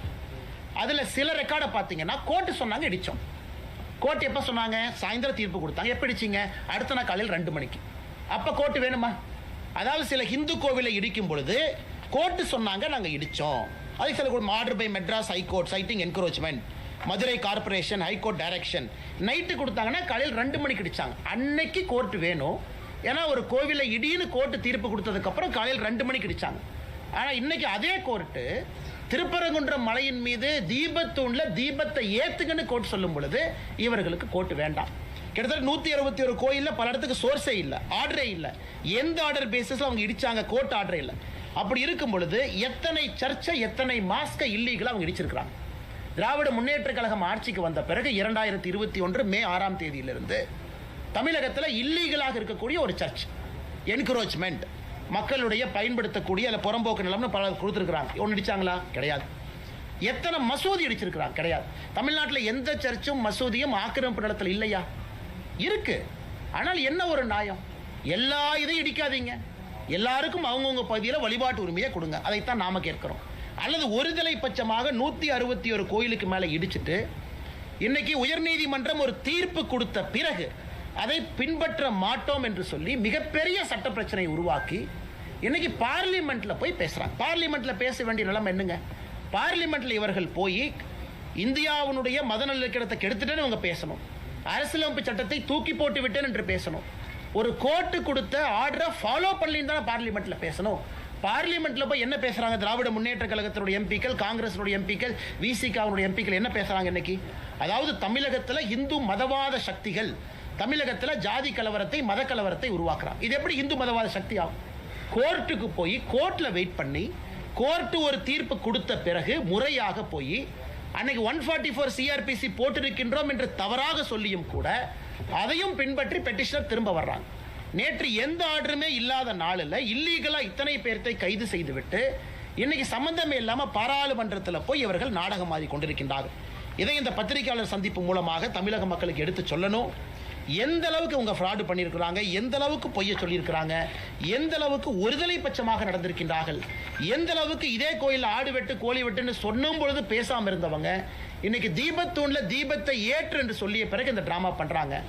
சட்டத்தை பாதுகாக்க வேண்டிய சட்டத்துறை அமைச்சர் 2014-17 தீர்ப்பையும் 1996 தீர்ப்பையும் வேண்டும் என்றே திரித்து, அதுக்கும் இந்த கேஸுக்கும் சம்பந்தம் இல்லை, வேண்டும் என்றே திரித்து இதுல இந்து பெட்டிஷனர் யாரும் மலை உச்சியினுடைய தர்கா இந்துக்களுக்கு சொந்தம் என்று கேட்கவில்லை. That is a settled issue. அது 1920 செட்டில் ஆயிருச்சு. மலையினுடைய உச்சி தர்கா என்பது இஸ்லாமியர்களுக்கு சொந்தம், நெல்லித்தோப்பு இந்துக்களுக்கு சொந்தம் என்று எங்கேயும் கேட்கல, அதையும் செட்டில்ட் இஷ்யூ, அது இஸ்லாமியர்களுக்கு சொந்தம். மேலே ஏற படிக்கட்டு இந்துக்களுக்கு சொந்தம் என்று கேட்கவில்லை, அதுவும் சொந்தம். ஆனா மலை உச்சியில் இல்லாம கீழே இருக்கக்கூடிய தீபத்தூணில் நாங்க கார்த்திகை தீபத்தன்று இதை ஏற்ற வேண்டும் என்று ஏத்த போறவங்களை 2 நாட்களாக அலக்கழிச்சு மதுரை மாநகரத்தையே அல்லோலப்படுத்தி அவ்வளவு காவல்துறையை அனுப்பி மக்களுடைய இயல்பு வாழ்க்கையெல்லாம் கேள்விக்குறிக்காக்கிவிட்டு முதலமைச்சர் அன்னைக்கு காலையில் ட்வீட் போடுறார். மதுரைக்கு என்ன தேவை? வளர்ச்சி அரசியலா ஆர் டேஷ் அரசியலா? நான் கேட்கின்றேன், இது ஒரு முதலமைச்சர் போடுற ட்வீட்டா? இது யாராவது சின்ன பசங்க போட்டால் ஏற்றுக்கலாம். மதுரைக்கு என்ன அரசியல் தேவை? வளர்ச்சி அரசியலா ஆர் டேஷ் அரசியலா? அந்த டேஷ்ங்கிறது என்ன? முதலமைச்சர் தன்னுடைய சமூக வலைதள பக்கத்தில் ஒரு டேஷ் என்கின்ற வார்த்தையை கேள்விக்குறியாக்கி விட்டுருக்காரு. டேஷ்னா என்ன? முதலமைச்சர் தானே சொல்லணும். fill in the blanks. நீங்கள் நான் என்ன? இது முதலமைச்சருடைய ட்வீட். எந்த அளவுக்கு சிறுபிள்ளைத்தனமாக இவ்வளவு பிரச்சனையை செய்துவிட்டு முதலமைச்சர் அவர்கள் இதை போடுறாங்கன்னா உண்மையாலுமே இந்த முதலமைச்சர் அனைவருக்குமான முதலமைச்சரா, இந்துக்களுக்கான முதலமைச்சரா, இஸ்லாமியர்களுக்கான முதலமைச்சரா, கிறிஸ்தவர்களுக்கான முதலமைச்சரா? ஒரு நீதி நிலைப்பாடு ஒரு சட்டமன்றத்தில் ஒரு நீதிமன்றத்தில் சொல்லும் பொழுது முதல் கடமையாக செய்ய வேண்டிய பொறுப்பு சீஃப் மினிஸ்டருக்கு இருக்கு. அதையும் பின்பற்றல. சிஎஸ்எஃப் தமிழ்நாட்டில் அனுப்ப வேண்டிய நிலைமைக்கு தள்ளப்பட்டிருக்கிறோம். இது சம்பந்தமாக நேற்று தமிழக பாரதிய ஜனதா கட்சி சார்பாக நம்முடைய மாநில தலைவர் திரு நயினார் நாகேந்திரன் சார்பாக நம்முடைய உள்துறை அமைச்சர் அமித்ஷாஜி அவர்களுக்கு சம்பந்தமாக பிரீஃப் பண்ணியிருக்கிறோம். என்ன நடக்குது, என்ன பிரச்சனை இங்கே இருக்கு, இவங்க எந்த அளவுக்கு தவறான ஒரு விஷயத்தை செஞ்சிருக்கிறாங்க, எந்த அளவுக்கு நீதிமன்ற அவமதிப்பில் இன்வால்வ் ஆயிருக்கிறாங்க. சிஎஸ்எஃப் அன்னைக்கு ஒருவேளை நான் போறேன்னு சொல்லியிருந்தா மாநில அரசனுடைய காவல்துறைக்கும் சிஎஸ்எஃப்க்கும் கைகலப்பு வந்து இந்திய அளவில் மிகப்பெரிய தலைகுடிவாக நம்ம மாநிலத்துக்கு ஏற்பட்டிருக்கும். அவங்க பின்னாடி போயிட்டாங்க. சரி 144 இருக்கா, நாங்கள் மதிக்கிறோம், பின்னாடி போயிட்டாங்க, அதனால் பிரச்சனை இல்லை. ஆனால் இன்னைக்கு நீதியரசர் சொல்லியிருக்காங்க அந்த 144 ஃப்ராடு. இவ்வளவு தவறுகளை செய்ய விட்டு இன்னைக்கு சுப்ரீம் கோர்ட்டில் ஃபைல் பண்ணியிருக்கிறாங்க. பாருங்க, அபிஷேக் மனு சிங்வி அவங்க, விகாஸ் சேகல் அவங்க, இங்க ஒருத்தருக்கு ஃபீஸ் என்னங்க? 20 லட்சம், 30 லட்சம், 40 லட்சம் சிட்டிங் ஃபீ. இன்னைக்கு மதுரை அமர்வு நீதிமன்றத்திற்கு ஒரு பெரிய சீனியர் சுப்ரீம் கோர்ட் லாயர் வந்திருக்கிறாங்க. அங்கே அபிஷேக் மனு சிங்வி இவ்வளவு கேலி கூத்தாக்கிவிட்டு மறுபடியும் உச்சநீதிமன்றத்துக்கு போவோம், மறுபடியும் முதல்ல இருந்து ஆரம்பிப்போம். அதனால தான் இதை பாரதிய ஜனதா கட்சி நாங்கள் அனைவரும் வன்மையாக கண்டிக்கின்றோம். எங்களுடைய மாநில தலைவரிலிருந்து ஆரம்பித்து கட்சியினுடைய கடைக்கோடி தொண்டன் வரை திருப்பரங்குன்றத்தில் தீபத்தூணில் ஏற்றக்கூடிய தீபத்திற்காக உயிரை கொடுத்து பாரதிய ஜனதா கட்சியினுடைய மாநில தலைவரிலிருந்து தொண்டர் வரை நாங்கள் நிற்போம். அதில் எந்த மாற்று கருத்தும் இல்லை. இன்னைக்கு மதுரை அமர்வு நீதிமன்றத்தில் திரு ஜி.ஆர். சுவாமிநாதன் அவர்கள் இந்த கேஸை செவ்வாய்க்கிழமைக்கு தள்ளி வச்சிருக்கிறார். இன்னைக்கு மறுபடியும் கண்டெம்ட்டுக்கு கண்டெம்ட், அதுக்கு ஒரு கண்டெம்ட். இது இந்தியாவில் எங்கேயும் பார்க்க மாட்டோம். கொடுத்த தீர்ப்புக்கு ஒரு கண்டெம்ட், அந்த தீர்ப்பை சரியாக ஃபாலோ பண்ணி ஒரு கண்டெம்ட், அதுக்கு 4ஆம் தேதி ஒரு கண்டெம்ட். ஸோ கண்டெம்ட் இன்னைக்கு வந்திருக்கு. அது 2ஆம் செவ்வாய்க்கிழமை அன்னைக்கு அதை கையில் எடுக்கிறாங்க. அதனால் அதையும் நாங்கள் கவனிக்கின்றோம். உச்சநீதிமன்றத்தில் இன்னைக்கு அட்மிட் பண்ணியிருக்கிறாங்க. அதே நேரத்தில் தலைமை நீதிபதி சிஜேஐ அவங்க என்ன சொல்லியிருக்கிறாங்க, இது அவசரமாக எடுக்க வேண்டிய வழக்கு கிடையாது, அவசரமான இன்னைக்கு நம்பர் போட்டு எடுக்க மாட்டேன், நீங்கள் ரெஜிஸ்ட்ரியில் கொடுங்க, வழக்கமாக வர்றப்போ வரட்டும் என்று சொல்லியிருக்கின்றார்கள். அதனால் அதையும் பொறுத்திருந்து பார்ப்போம். நீதி நிலைநாட்டப்பட்டிருக்கிறது இங்கே நீதிமன்றத்தில். ஆனால் தரையில் மக்களாட்சி என்று சொல்லக்கூடிய ஜனநாயகத்தில் முதலமைச்சர் அதை கேள்விக்குறியாக்கி இவ்வளவு பேர்த்துக்கு பிரச்சனை உருவாக்கி லாட்டி சார்ஜ் மண்டை உடைந்து மாநிலத்தினுடைய இளைஞரணி தலைவர் தம்பி எஸ்ஜி சூர்யாவிலிருந்து நிறைய மதுரை மாநகர் மாவட்டத்தினுடைய தலைவர் எல்லாருக்குமே பல இடத்துல காயம் பட்டிருக்கின்றார்கள். எதற்கு இதன் போல அநியாயம் பண்ணுறாங்க கேட்டால் எங்களுக்கு மதவாத சக்தி என்கின்ற பெயர். அதனால் தமிழிசை அக்கா எல்லாமே இங்கே இருக்கிறாங்க. இதை விவரமாக உங்களுக்கு சொல்லணும், உங்களுக்கு தெரிஞ்சிருக்கும், இருந்தும் சொல்லணும். 1920 96, 2014, 17, 2025 தீர்ப்பு, இது வந்திருக்கக்கூடிய அனைத்தும் சாமானிய மனிதன், நீங்கள் இந்துவாருங்க, இஸ்லாமியராங்க, கிறிஸ்தவராங்க, சாமானிய மனிதன் இதை உத்து பார்த்தாங்கன்னா அவர்களுக்கு நியாயம் புரியும். யாருக்கும் எதிரானவங்க கிடையாது. தர்காவில் இஸ்லாமியர் போய் வழிபடட்டும், அப்பே இல்லை. நெல்லித்தோப்புக்கு அவங்க போட்டும், படியை பயன்படுத்தி மேலே ஏறட்டும், யாரும் அவர்களை தடுக்கவில்லை. ஹிந்துக்கள் கேட்பது கோவிலினுடைய எல்லை பகுதிக்குள்ள, கோவிலினுடைய கட்டுப்பாட்டில் இருக்கக்கூடிய தீபத்தூணில் நாங்கள் கார்த்திகை தீபத்தன்னைக்கு ஒரே ஒரு நாள் ஏற்றுறோம். அது பார்த்தீங்கன்னா பல இடத்துல சொல்லியிருக்கிறாங்க, ஒரு மலையின் மீது ஒரு தீபத்தை ஏன் ஏற்றுறோம்னா அதை பாற்ற வீட்டில் நம்ம ஏற்றும். இந்த மலையின் உச்சியில் தீபம் ஏற்றுவதற்கான காரணம் என்னங்க, மலை பெரும்பாலும் அந்த பகுதியினுடைய ஒரு உயர்ந்த நிலையில் இருக்கும். எல்லோரும் அதை பார்க்கலாம், சுற்றி இருக்கக்கூடிய கிராமத்தில் பார்க்கலாம். ஒரு காலகட்டத்தில் வாட்சு டைமு யாருமே இல்லாத காலகட்டத்தில் எல்லாருமே கோபுரத்தை பார்ப்பாங்க. அங்கே தீபம் ஏற்றப்பட்ட பிறகு வீட்டில் விளக்கேற்றுவாங்க. இதுதான் நடைமுறை. இதை 100 ஆண்டு காலமாக இது வேறு வேறு காலகட்டத்தால் இது தவிர்க்கப்பட்டிருக்கிறது. இன்னைக்கு மறுபடியும் ஒரு வாய்ப்பு, நியாயமான முறையில் நீதிமன்றம் கொடுத்திருக்கக்கூடிய வாய்ப்பை திராவிட முன்னேற்ற கழகத்தினுடைய அரசு தட்டி பறிக்கிறாங்க. வன்மையாக கண்டிக்கின்றோம். ஆனால் நிச்சயமாக மத்திய அரசும் இதை கவனித்துக் கொண்டிருக்கின்றார்கள், உள்துறை அமைச்சரும் இதை கவனித்துக் கொண்டிருக்கின்றார்கள், நீதி அரசர்களும் கவனித்துக் கொண்டிருக்கின்றார்கள். அதனால் திராவிட முன்னேற்ற கழகத்தினுடைய கபட நாடகம் எத்தனை நாளைக்கு போகும் என்பதை பொறுத்திருந்து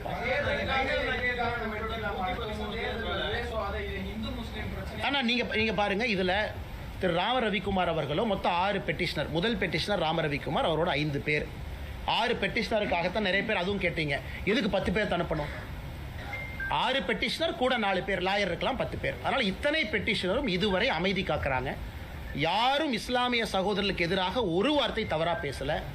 யாரும் தர்கா எங்களுக்கு சொந்தம் என்று கேட்கல, யாரும் நெல்லித்தோப்பை எங்களுக்கு சொந்தம் என்று கேட்கல. மிக அமைதியான முறையில் அறவழியில் லட்டி சார்ஜ் அடி வாங்கிக்கிட்டு எல்லாரும் நிற்கிறாங்க. எங்களுடைய உரிமையை நிலைநாட்டி கொடுத்துருக்கக்கூடிய நீதிமன்றம் சொல்லியிருப்பதை நாங்கள் செய்கிறோம். அப்படி இருக்கும் பொழுது எங்கே இவங்க மதக்கலவரத்தை ஏற்படுத்துகிறாங்க? பப்ளிக் ப்ராப்பர்ட்டியை சேதப்படுத்தினாங்களா? இத்தனை போலீஸை குவிக்கிறாங்க, ஆயிரக்கணக்கான போலீஸை மதுரையில் குவிக்கிறாங்க. எங்கேயாச்சும் ஒருத்தர் இந்த பெட்டிஷனர் கூட வந்தவங்க பாரதிய ஜனதா கட்சியினுடைய தொண்டர்கள், இந்து முன்னணியினுடைய தொண்டர்கள், எங்கேயாச்சும் ஒரு பப்ளிக் ப்ராப்பர்ட்டி, ஒரு கார் கண்ணாடி உடைச்சோம், ஒரு பப்ளிக் டிரான்ஸ்போர்ட்டை உடைச்சோம்? இன்னைக்கு கலவரத்தை செய்வது யார்? மதுரை மாநகரத்தினுடைய காவல்துறை. எவ்வளவு பேரிகேட் போடுறாங்க? ஆயிரக்கணக்கான பேரிகேட். கலவரத்தை ஏற்படுத்துறது அவங்க. எங்கேயும் ஒன்று உடையல, இவங்க போய் யாரையும் தாக்கல, எந்த பொது சொத்துக்கும் சேதத்தை ஏற்படுத்தல. அப்படி இருக்கும் பொழுது எப்படி மத கலவரம் ஆன்டிசிபேட் பண்றாங்க? இது மட்டும் இல்லப்பா, ஒரே நாள் தீபம் ஏற்றுறது மாத்திரம் மத கலவரம் வந்துருமான்னு ஜட்ஜி கேட்டிருக்காங்க. ஜட்ஜி பாருங்க, ஒரே நாள் 3ஆம் தேதி டிசம்பர், அக்கா சொல்றாங்க டிசம்பர் 3ஆம் தேதி 6 மணிக்கு தீபத்தை ஏற்றிட்டு வந்துடுறாங்க. அதன் பிறகு 4ஆம் தேதி போறதில்லை, 5ஆம் தேதி போறதில்லை, அடுத்த தீபத்துக்கு போவாங்க. அப்படி இருக்கும் பொழுது எப்படி அதனால் மத கலவரம் ஏற்படும்? அதுவும் நீதியரசர் இன்னும் ஒரு படி போறாரு. இங்க பாருங்க, கோவிலுடைய சொத்தை பாதுகாங்கிறார். இந்த தீபத்தூணே கோவிலுடைய சொத்து. நீங்க தீபத்தை ஏற்றினா தானே அதை பாதுகாக்க முடியும். அதனால தயவு செய்து தீபத்தை ஏற்றுங்கன்னு சொல்றாங்க. விசித்திரம், நம்முடைய தலைவர்கள் சொன்னது போல, அக்கா சொன்னது போல, தர்காவினுடைய அதிகாரிகள் போய் அப்பீல் பண்ணல, கோவிலினுடைய ஈஓ போய் அப்பீல் பண்றார். இதை விட வெக்கக்கேடு நம்ம எங்கேயாச்சும் பார்த்துருக்கிறோமா?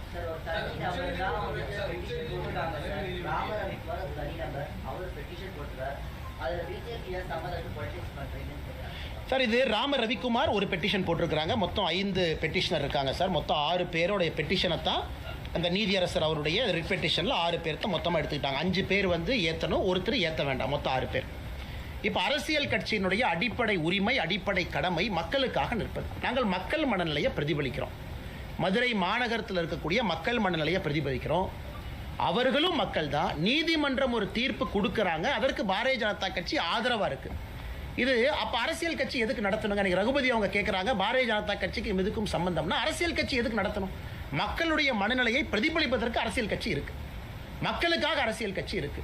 நீதிமன்றம் சொல்லிய பிறகு அரசு தவறு செய்யும் பொழுது தட்டி கேட்பதற்காக அரசியல் கட்சி இருக்கு. அரசியல் கட்சியினுடைய அடிப்படை கடமை இது. அதனால தான் திரும்ப சகோதரர் கேட்கிறேன், நீங்க ரகுபதி அண்ணகிட்ட கேட்கணும், யாராவது பாரதிய ஜனதா கட்சியினுடைய தொண்டனோ தலைவனோ பொது சொத்துக்கு சேதத்தை ஏற்படுத்தினோமா அப்படின்னு அவர் கேட்கிற கேள்வி கரெக்ட். எங்கேயாவது நாங்க மத கலவரத்தை ஏற்படுத்தினோமா? எங்கேயுமே கிடையாது. மக்களுடைய மனநிலையை பிரதிபலித்து, இந்துக்களுடைய உணர்வை பிரதிபலித்து பாரதிய ஜனதா கட்சி களத்தில் பெட்டிஷனருக்காக, மக்களுக்காக போராடி கொண்டிருக்கின்றோம். அதே நேரத்தில் இந்த தீர்ப்பில் தெரியா சொல்றாங்க, பர்சன் ஆஃப் இன்ட்ரெஸ்ட். பெட்டிஷனர் மட்டும் பர்சன் ஆஃப் இன்ட்ரெஸ்ட் இல்லைங்க. ஹிந்து மதத்தை நம்பக்கூடிய எல்லோருமே பர்சன் ஆஃப் இன்ட்ரெஸ்ட் தான். ராம ரவிக்குமார் மட்டுமா? இல்லை. ராம ரவிக்குமார் சொல்றத நான் நம்புறேன் அப்படின்னா நானும் பர்சன் ஆஃப் இன்ட்ரெஸ்ட். அது தமிழ்நாடு என்டோமெண்ட் HRNCயில் அதுவும் இருக்கு. அதனால் ராம ரவிக்குமார் பெட்டிஷனாக இருக்கலாம், அதை நம்பக்கூடிய நானும் பர்சன் ஆஃப் இன்ட்ரெஸ்ட் என்பது பல தீர்ப்பில் சொல்லியிருக்கிறாங்க. அதனால் எல்லோருக்கும் ஆதரவாக நாங்கள் நின்று கொண்டிருக்கின்றோம் என்கின்ற கருத்தை பணிவாக உங்களுக்கு தெரிவித்துக் கொள்கிறேன்.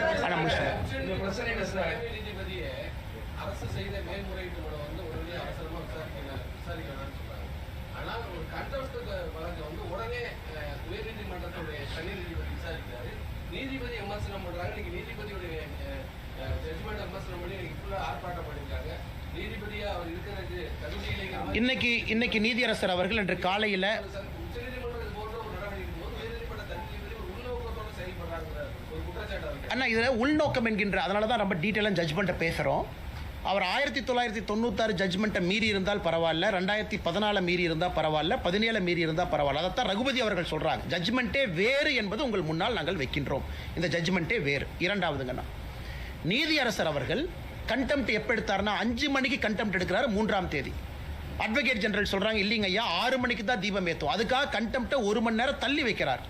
6:05க்கு தீபம் ஏற்படுத்த சகோதரருக்கு தெரியும். அரசு வழக்கறிஞர்கிட்ட கேட்குறாரு, ஈஓ எங்கேன்னு. ஈஓ ஃபோனை சுவிட்ச் ஆஃப் பண்ணிட்டாருங்க ஐயான்னு. நான் சொல்றது 3ஆம் தேதி 6:05க்கு நடந்த கண்டெம்ப்ட்ல ஏற்பாடு செய்யல, பெட்டிஷனரை கூப்பிடல, 1ஆம் தேதி ஈஓ நடவடிக்கை எடுக்கல, 2ஆம் தேதி எடுக்கல, 3ஆம் தேதி கண்டெம்ப்ட் ஆஃப் பெட்டிஷன் வரும்போது, கோர்ட் வரும்பொழுது அரசு வழக்கறிஞர்கிட்ட கேட்குறாங்க, ஈஓக்கு ஃபோனை போடுங்க. ஈஓ அவைலபிள் இல்லைங்கிறாங்க. ஸோ ஈஓ வரல, வீடியோ கான்ஃபரன்ஸ் வரல. இன்னைக்கு மதுரையினுடைய போலீஸ் கமிஷனர், கலெக்டர் சம்மன் பண்ணியிருக்காங்க, வரல. இன்னைக்கும் நீதியரசர் சொல்லியிருக்கிறாங்க, ஜாதிகளை உள்ளழுக்கிறீங்க, தவறாக பேசுகிறீங்க, பொய்ய சொல்கிறீங்க, எங்களுடைய பொறுமைக்கும் எல்லை இருக்கு, பொறுமையாக பார்த்துக்கிட்டு இருக்கோம். செவ்வாய்க்கிழமை அன்னைக்கு தள்ளி வச்சிருக்கோம். எங்களை பொறுத்தவரை நீதியரசர் அவர் வரம்புக்குள்ளே நடந்திருக்கிறாரு. எக்ஸசிவ் ஜுடிஷியல் ஓவர் ரீச் எங்கேயுமே இல்லை. மாநில அரசு தன்னுடைய வரம்பையெல்லாம் மீறி இதை கேலி கூத்தாக்கி இருக்கிறாங்கிறது எங்களுடைய வாதம்.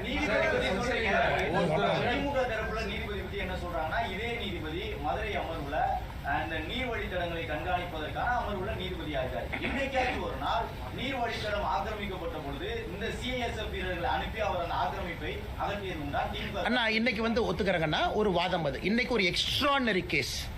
அதாவது 1ஆம் தேதி அவங்க சிஐஎஸ்எஃப் அனுப்பல, 1ஆம் தேதி போலீஸ் கமிஷனருக்கு டைரக்ஷன் கொடுக்குறாரு, டிசம்பர் 1ஆம் தேதி கலெக்டருக்கு டைரக்ஷன் கொடுக்குறாரு. 2ஆம் தேதி அவர் கையில் எடுக்கல, 2ஆம் தேதியும் லோக்கல் போலீஸ் தான் இருக்கிறாங்க. 3ஆம் தேதி தீபம் ஏற்றப்படவில்லை என்று தெரிந்த பிறகு 6:05க்கு தான் அவர் சொல்றாரு, 6:05க்கு தான் சொல்றாரு இந்த மாதிரி வந்து சிஐஎஸ்எஃப் கொடுக்குறோம். இது வந்து அப்பி இல்லை. அந்த டிவிஷன் பெஞ்சில் ஜெயச்சந்திரன் ராமகிருஷ்ணன் அவங்ககிட்ட அந்த கேள்வியை கேட்கும் பொழுது நீதியரசர்கள் சொல்றாங்க, the service of CISF was provided only because the state police refused to give protection and comply with the court direction. In case the state missionary disobey the court order and refuse to give protection, the court cannot stand helpless. அதாவது நீதியரசர் திரு GR Swaminathan அவர்கள் எடுத்திருக்கக்கூடிய அந்த தீர்ப்பு முடிவுக்கு அடுத்த நாள் division பெஞ்சில் நீதியரசர் ஜெயச்சந்திரன் அவர்களும் ராமகிருஷ்ணன் அவர்களும் முழு ஆதரவு கொடுத்திருக்கிறாங்க. அதாவது ஒரு நீதிபதி இல்லை. இன்னைக்கு திமுகவினுடைய சட்ட அமைச்சர் மாண்புமிகு திரு ரகுபதி அவர்கள் GR சுவாமிநாதன் அவர்கள் மீது கை காமிச்சாங்கன்னா அடுத்த நாள் 2 நீதிபதியும் ஊர்ஜிதம் பண்ணியிருக்கிறாங்க. அதனால் எங்களை பொறுத்தவரை திமுகவினுடைய அமைச்சர் அரசு எல்லோருமே நீதி அரசர்களுக்கு எதிராக இங்கே பணிபுரிகின்றார்கள் என்பது ஊர்ஜிதமாகும்.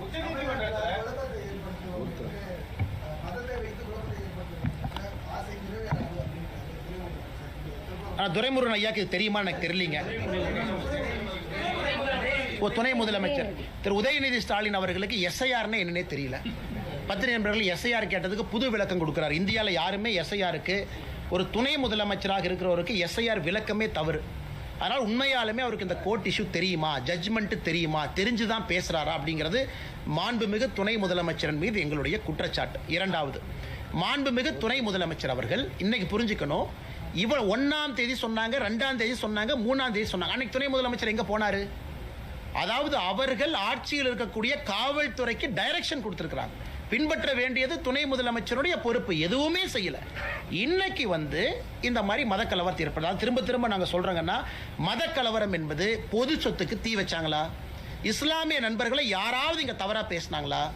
இஸ்லாமிய நண்பர்களுடைய சொத்தாக இருக்கக்கூடிய தர்கா இந்துக்களுக்கு சொந்தம் என்று எங்கேயாச்சும் சொன்னாங்களா? நெல்லித்தோப்பு கொடுங்கன்னு திரும்ப கேட்டாங்களா? எங்கேயுமே இல்லை. ஆனா இதே உதயநிதி ஸ்டாலின் அவர்கள் அந்த ஸ்கந்தர் மலையை சிக்கந்தர் மலை என்று சொல்லும் போது எங்க போனாரு? இதே உதயநிதி ஸ்டாலின் அவர்கள் ஆடு கோழி வெட்டுவோம் நெல்லித்தோப்பில் சொல்லும் போது எங்க போனார்? இன்னைக்கு மட்டும் கிளம்பி வர்றாருன்னா உதயநிதி ஸ்டாலின் அவர்கள் எல்லோருக்குமான துணை முதலமைச்சரா இல்ல குறிப்பிட்ட சமுதாயத்திற்கான துணை முதலமைச்சராங்கிற கேள்வியை நாங்களும் கேட்போம்.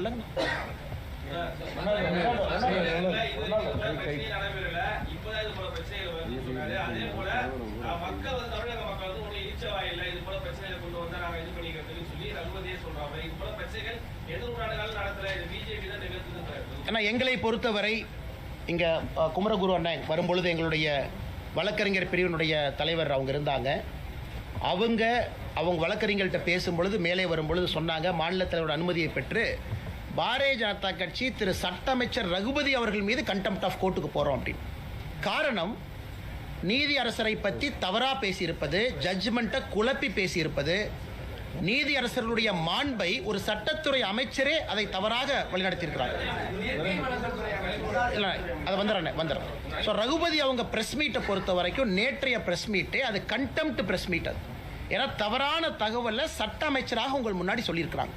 அதை பாரதிய ஜனதா கட்சியினுடைய தலைவர் அண்ணன் குமரகுரு அவங்க இருக்கிறாங்க, எங்களுடைய வழக்கறிஞர் பிரிவினுடைய தலைவர். ஸோ ஏன்னா ரகுபதி அவர்களுக்கு தெரியணும், பொறுப்பில் இருந்து கொண்டு பொய்யை சொல்லக்கூடாது. மிச்ச துரைமுருகன் அவர்களாக இருக்கட்டும், உதயநிதி ஸ்டாலின் அவர்களாக இருக்கட்டும், அவர்கள் சொல்வது ஒரு பக்கம், நீங்க கேட்டுக்கண்ணா, நாங்க சொல்றதையும் நீங்க கேட்குறீங்க. நாங்க ஆதாரத்தின் அடிப்படையில் எல்லாத்தையும் உங்க முன்னாடி வைக்கிறோம். இதுல எங்க தவறு நீங்க சுட்டி காட்டுங்கண்ணா. நீதியரசர் அவங்க சொல்றாங்க, மலை உச்சி என் மீது கிடையாது, உச்சிக்கு கீழே இருக்கக்கூடிய இன்னொரு மலையில் இருக்கக்கூடிய உச்சியில தர்கா இருக்கு. அவரே பர்சனலா போய் இன்ஸ்பெக்ட் பண்றாரு. திரு GR சாமிநாதன் அவர்கள் இந்த ரெட் பெட்டிஷன் அட்மிட் ஆன உடனே அவரு நடந்து போறாரு, எல்லாத்தையும் கூட வர சொல்றாரு.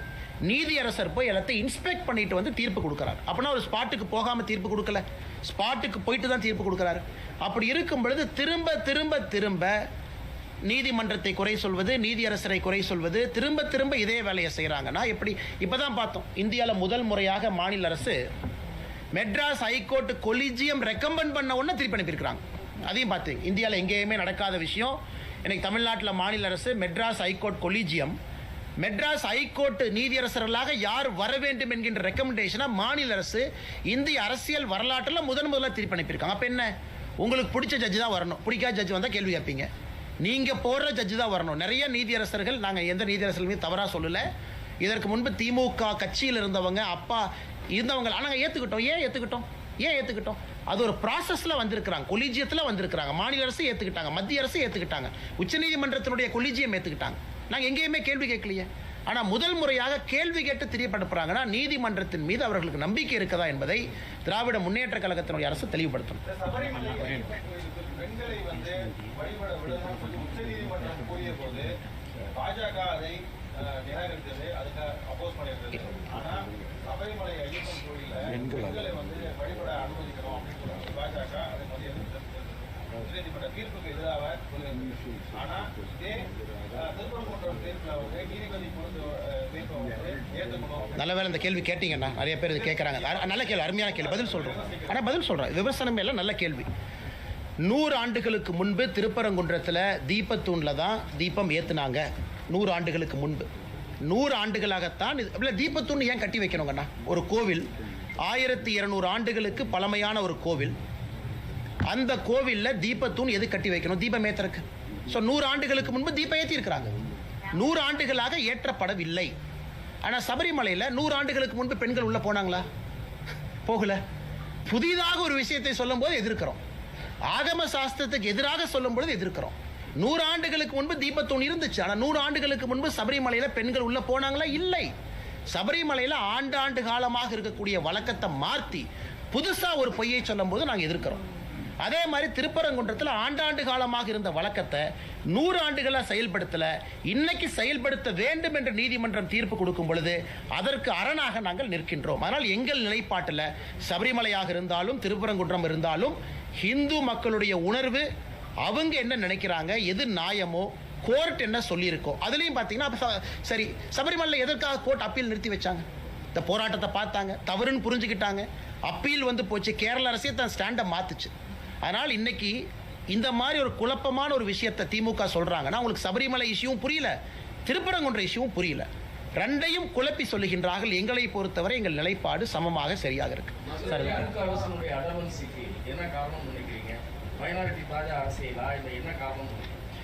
சார் ஒரு மூத்த ஆசிரியர், நீங்கள் பத்திரிகையாளர், உங்களுக்கு தெரியும், எங்களை பொறுத்தவரை மிக தெளிவாக மைனாரிட்டி அப்பீஸ்மெண்ட் பாலிடிக்ஸ் தமிழ்நாட்டில் திராவிட முன்னேற்ற கழக அரசு வெட்கத்தை எல்லாம் விட்டு அடுத்த கடத்துக்கு போயிட்டாங்க.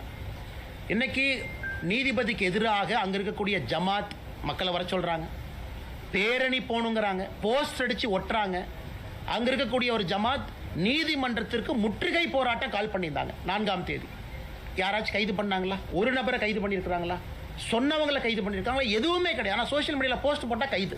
இதுலேருந்து என்ன சொல்லுது? இங்கே இருக்கக்கூடிய இந்துக்களுக்கு ஒரு நியாயம், இன்னொரு மதமாக இருந்தால் ஒரு நியாயம். மிக தெளிவு. நீதிபதி அவர்கள் ஒரு நீதிபதி இல்லை சார், ஜிஆர் சுவாமிநாதன் அவங்க கொடுக்குறாங்க, அதுக்கு மேலே டிவிஷன் பெஞ்ச் 2 நீதிபதி ஊர்ஜிதம் செய்கிறாங்க. அப்படி சொல்லியும் கூட கேட்க மாட்டேன் அப்படின்னு திராவிட முன்னேற்ற கழகம் நிற்கிறாங்கன்னா தாஜா மத அரசியல் கையில் எடுத்திருக்கிறாங்க. தேர்தலுக்கு மைனாரிட்டி வாக்குகளை அப்படியே லட்டு மாதிரி சிந்தாம செதறாம திமுக எடுக்க வேண்டும் என்று நினைக்கிறாங்க. இதை உண்மையை சொல்ல வேண்டும் என்றால் நிறைய இஸ்லாமிய நண்பர்களும் கிறிஸ்தவ நண்பர்களுமே அதை விரும்பல. தேவையில்லாமல் ஏன் தர்காவே வந்து பெட்டிஷன் இல்லைங்க சார். 3ஆம் தேதி தர்கா வரல, 4ஆம் தேதி தர்கா வரல, இன்னைக்கு தான் தர்கா வந்திருக்கிறாங்க. வெறும் எக்ஸிக்யூட்டிவ் ஆஃபீஸர் இந்து கோவிலை ப்ரொடெக்ட் பண்ண வேண்டிய ஈவோவை தூண்டி விட்டு இந்த கபட நாடகத்தை போடுறாங்க. அதனால் மைனாரிட்டியும் இதை ரசிக்கலை, மெஜாரிட்டியும் ரசிக்கலை. கடைசியில் அப்பம் தின்ன குரங்கு 2 அப்பத்தை தின்ன மாதிரி எந்த ஓட்டும் வரப்போறதில்ல. நடுத்தெருவில் தான் திராவிட முன்னேற்ற கழகம் இருக்க போகிறாங்க. 2026 தேர்தல் ஊர்ஜிதம் செய்யும் தேசிய ஜனநாயக கூட்டணி அமித்ஷாஜி அவர்கள் சொன்னது போல 3ல் 2 பங்கு மெஜாரிட்டியோடு வெற்றி பெறும். நிறைய வழக்குலாம் சுட்டி காட்டி 1990 தொடங்குது. அந்த தீபம் ஏற்றக்கூடிய வழக்கை எப்போ நிறுத்தப்படுச்சு? தர்காங்கிற கட்டமைப்பு உருவாக்கப்பட்ட பிறகா இல்ல பிரிட்டிஷ் ஆட்சி நிறுத்தப்ப அந்த மேலாம் விளக்கு ஏற்றக்கூடாது, குண்டு வீசிவாங்க வெளிநாட்டு மாணவர்கள் 2ஆம் உலக போர் காலகட்டத்தில் அப்படின்னு சொன்னதுனால நிறுத்துறாங்களா? எந்த காலகட்டத்தில்? ஆனால் இந்த நீதியரசருடைய தீர்ப்போ இதற்கு முன்பு இருந்த தீர்ப்புகளோ சரியா எந்த ஆண்டில் நிறுத்தினாங்க அப்படின்னு எந்த தீர்ப்பில் இல்லைங்க. 1920 தீர்ப்புலேருந்து கூட இல்லை. 1920லும் தீபத்தூண் இருந்துச்சு. 1920 தீர்ப்பில் யாருக்கு எது சொந்தம் அப்படிங்கிறது அந்த தீர்ப்புங்கண்ணா. ஆனால் இன்னைக்கு அங்கே இருக்கக்கூடிய அர்ச்சகர்கள் என்ன சொல்கிறாங்க, எங்கள் அப்பா எங்கள் தாத்தா அவர்களுடைய பேச்சை வச்சு நாங்கள் சொல்கிறோம், இது சராசரியாக 1920 காலகட்டத்திலிருந்து ஏற்றப்படவில்லை அப்படிங்கிறது அவங்க கருத்து. அப்படின்னா 105 வருஷம், 105 இயர்ஸ். அவங்க இன்னைக்கு பேச்சு வழக்காத்தான் சொல்கிறாங்க, எங்கேயுமே ரெக்கார்டட் டாக்குமெண்டட் இந்த ஆண்டு நிறுத்தினோம், இந்த ஆண்டு உச்சப்பிள்ளையார் கோயிலுக்கு நாங்கள் கொண்டு வந்தோன்னு எங்கேயுமே கிடையாது.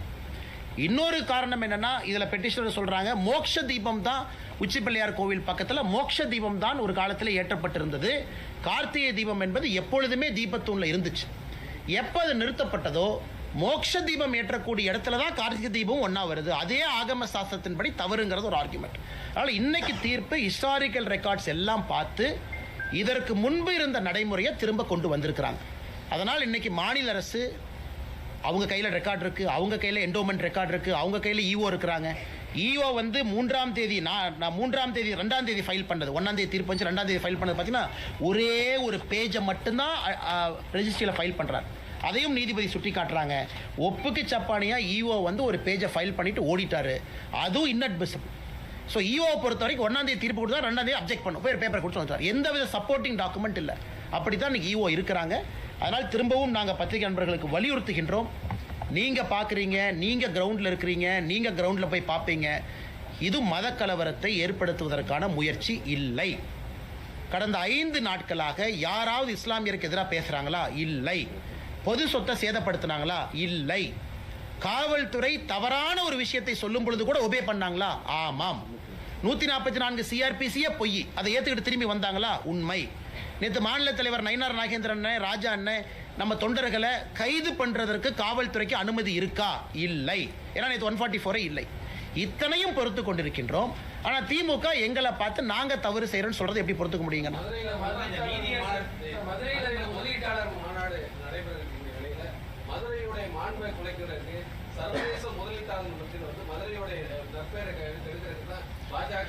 அண்ணே 1ஆம் தேதி தீர்ப்பு வந்துச்சு, 3ஆம் தேதி 6:05 தீபத்தை விட்டுருந்தாங்கன்னா எல்லா ஃப்ளைட்டும் மதுரையில் இறங்கி இருக்கும், எல்லா இன்வெஸ்டரும் வந்திருப்பாங்க. யாரு பிரச்சனை ஏற்படுத்தினது? 3ஆம் தேதி 6 மணிக்கு தீபத்தை ஏத்துங்கன்னு சொன்ன பிறகு நான் ஏற்ற மாட்டேன் என்று சொன்னவர் பிரச்சனையை உருவாக்குனாரா, இல்ல நீதிமன்றம் சொல்லி இருக்குன்னு வீதிக்கு வந்தவங்க பிரச்சனை உருவாக்குனாங்களா? ஸோ எல்லோருக்குமே தெளிவாக தெரியும், நீதிமன்றம் சொன்னதை கேட்க மாட்டோம் என்று சொன்ன திராவிட முன்னேற்ற கழகம் தான் பிரச்சனை உருவாக்குனாங்க. அது மட்டும் இல்லைங்கண்ணா, திராவிட முன்னேற்ற கழகத்துக்கு மதுரை இன்வெஸ்டர் சமிட்டுக்கு யாரும் வரமாட்டோம் என்று சொல்லியிருப்பாங்க போல. அதனால் அதை திசை திருப்புவதற்காக அவங்களே இந்த பிரச்சனையை ஆரம்பிச்சிருக்காங்க. அப்படி தான் நாங்கள் பார்க்குறோம். நீ முதலீட்டாளர் சமிட் நல்லா நடத்தணும்னு திமுக அரசு முடிவு பண்ணியிருந்தாங்கன்னா அவங்க இந்த பிரச்சனையை வளர விடுறாங்க. தீர்ப்பு வந்துச்சு, 3ஆம் தேதி தீபத்தை ஏத்துறதுக்கு போலீஸ் 2 பேர்த்த கூட அனுப்பிச்சிருப்பாங்களேனா, அதுவும் 10 பேர் மட்டும் வாங்கினா எதுக்கு அத்தனை பேர் போறாங்க? 10 பேர் தான் போறாங்க. இல்லப்பா பெட்டிஷனர் மட்டும் 6 பேர் வாங்கப்பான்னு கமிஷனர் சொல்லியிருந்தா 6 பேர் மட்டும் போக போறாங்க. அதுவும் சொல்லல. அதில் ஆச்சரியம் பாருங்க, ராம ரவிக்குமார் அவர்கள் கமிஷனர் சொல்றாங்க, ஐயா 144 போட்டீங்க, ஆனா 144ல 3 பேர் போறதுக்கு அனுமதி இருக்குல்ல. கமிஷனர் முழிக்கிறார், இதான புதுசா இருக்கேன், 3 பேர்த்தையும் விட மாட்டேன்னா தப்பு செஞ்சது யார்? 144ல 3 பேர் போறதுக்கு அனுமதி இருக்குல்லண்ணா. பிலோ 4 4க்கு எக்ஸீட் ஆகக்கூடாது, 4 பேர். ஏன் அது 3 அனுமதிக்கல, 4 அனுமதிக்கல? 144 போட்ட பிறகு 163 BNSS 3 பேர் அனுமதிச்சிருக்கலாமே, 3 பேர் போய் தீபத்தை ஏற்றிட்டு வந்திருப்பாங்களே. அங்க இருக்கக்கூடிய 1000 பேரும் போக வேண்டும் என்று சொல்லலீங்கண்ணா. 3 பேர் போனாலும் எங்களுக்கு சம்மதம் தான். அதையும் விடாம என்னை கலவரத்தை ஏற்படுத்தி இருப்பது திராவிட முன்னேற்ற கழகத்தினுடைய அரசு. அதனால் இங்கே வந்திருக்கக்கூடிய எல்லா பத்திரிகை நண்பர்களுக்கு எங்களுடைய தாழ்மையான நன்றிகளை தெரிவித்துக் கொள்கின்றோம். எல்லாருமே பெரிய அளவில் வந்திருக்கிறீங்க. ஆனால் அந்த கேஸை நிற்காதுங்கண்ணா, அது இல்லீகல் கேஸுங்கண்ணா. அதனால தான் அவங்களுக்கே தெரியும், மாநில தலைவரை கைது பண்ணாங்க, கூட்டிகிட்டு போனாங்க, மண்டபத்தில் வச்சாங்க, என்ன பண்ணுறதுன்னு தெரியல, 10:30 மணிக்கு விட்டாங்க. ஏன்னா அவர்களுக்கே தெரியும் எந்த ஆதாரத்தின் அடிப்படையில் கைது பண்ணீங்க. 144 நிலுவையில் இருக்கா? இல்லை. ஒரு தேசிய கட்சியினுடைய மாநில தலைவர், அவருக்கு பொறுப்பு இருக்கு, போனாரு, எந்த ஆதாரத்தில் கைது பண்ணீங்க? என்ன ஒரு வயலேட் பண்ணாரு? என்ன செக்ஷனை வயலேட் பண்ணாரு? எதுவுமே வயலேட் பண்ணல. பப்ளிக் ஆர்டருங்கிறது யாரு? நீங்களே உருவாக்குறீங்க. பப்ளிக் ஆர்டரை தான் நாங்கள் ஃபாலோ பண்றோம், நீதிமன்றத்தினுடைய தீர்ப்பு. அதனால் இது எல்லாமே உச்சநீதிமன்றத்தில் செவ்வாய்க்கிழமை மதுரை உயர்நீதிமன்ற கிளையில் அவருடைய முகத்திரை மறுபடியும் கிளியும். இப்பவும் நம்முடைய கட்சி தலைவர்கள் எல்லோரும் பொறுமையாக தான் இருக்கிறோம். செவ்வாய்க்கிழமை என்ன சொல்றாங்க, உச்சநீதிமன்றத்தில் என்ன சொல்றாங்க. அதனால் இதை புரிந்து கொள்ள வேண்டும். மத கலவரத்தை நாங்கள் உருவாக்கல, திராவிட முன்னேற்ற கழகம் உருவாக்க முயற்சி பண்றாங்க. நன்றிங்க. தேங்க்யூ. அண்ணே வா, அண்ணே ரொம்ப நேரம் பேசுவோம், பேசுவோம்.